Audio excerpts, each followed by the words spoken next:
سامعین کرام، سرمہ مفت نظر کے ساتھ آپ کی خدمت میں حاضر ہوں۔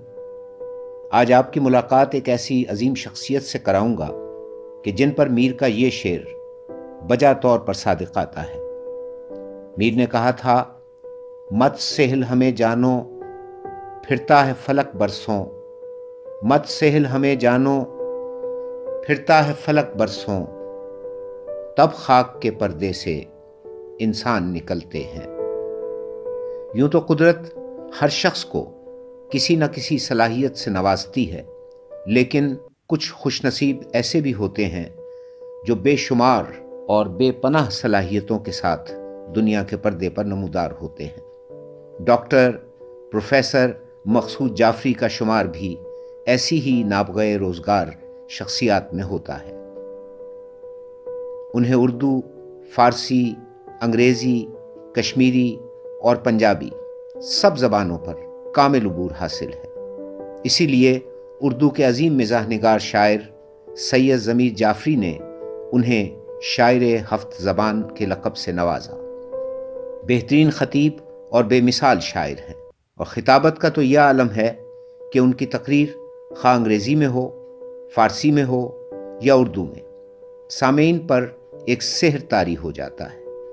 اب تک ان کی انگریزی، اردو، فارسی، کشمیری اور پنجابی نثری اور شعری کتابیں 30 سے زیادہ شائع ہو چکی ہیں، اور اس سے کہیں زیادہ ان کا غیر مطبوعہ کلام منتظر ہے کہ کب زیور طباعت سے آراستہ ہو۔ پاکستان کی شہید وزیر اعظم محترمہ بے نظیر بھٹو نے انہیں پولیٹیکل ریسرچ سیل کا مشیر اور انچارج مقرر کیا تھا، اور ان کی انگریزی کتاب بعنوان سانگز آف ہیومینٹی کا دیباچہ بھی لکھا۔ شاعر انقلاب جوش ملی آبادی سید ضمیر جعفری اور احمد فراز نے ان کے کلام پر تحسین آمیز دیباچے لکھے۔ ان کا کالم حکمت و حکومت روزنامہ نوائے وقت میں ہفتہ وار شائع ہوتا ہے۔ عصر حاضر کے تمام اہم شعراء اور دانشوروں سے ان کے دوستانہ مراسم ہیں۔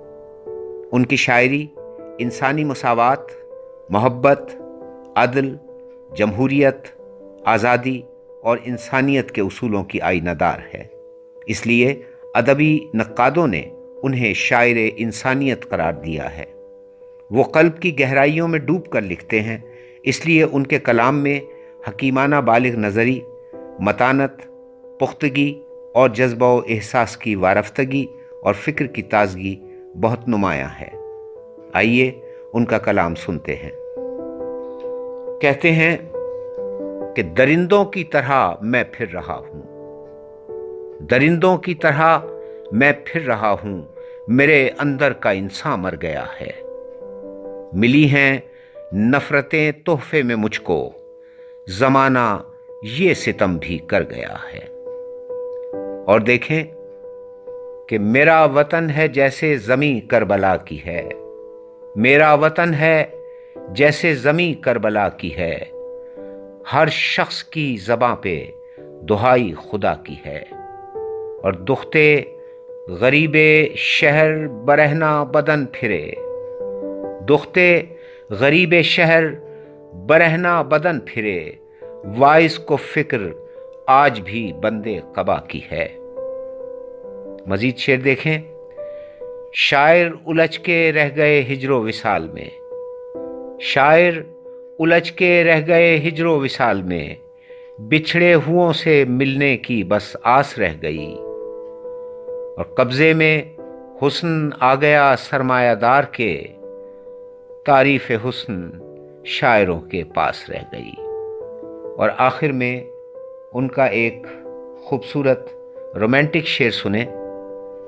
کیوں عقیدت نہ رکھیں آپ کے رخساروں سے، کیوں عقیدت نہ رکھیں آپ کے رخساروں سے، ہم کو بھی سوز ملا ہے انہی انگاروں سے۔ ناظرین محترم، اگلی قسط میں پروفیسر مقصود جعفری صاحب کے زمانہ جوانی کی کچھ رومانٹک غزلوں سے انتخاب پیش کروں گا۔ اجازت دیجیے، خدا حافظ۔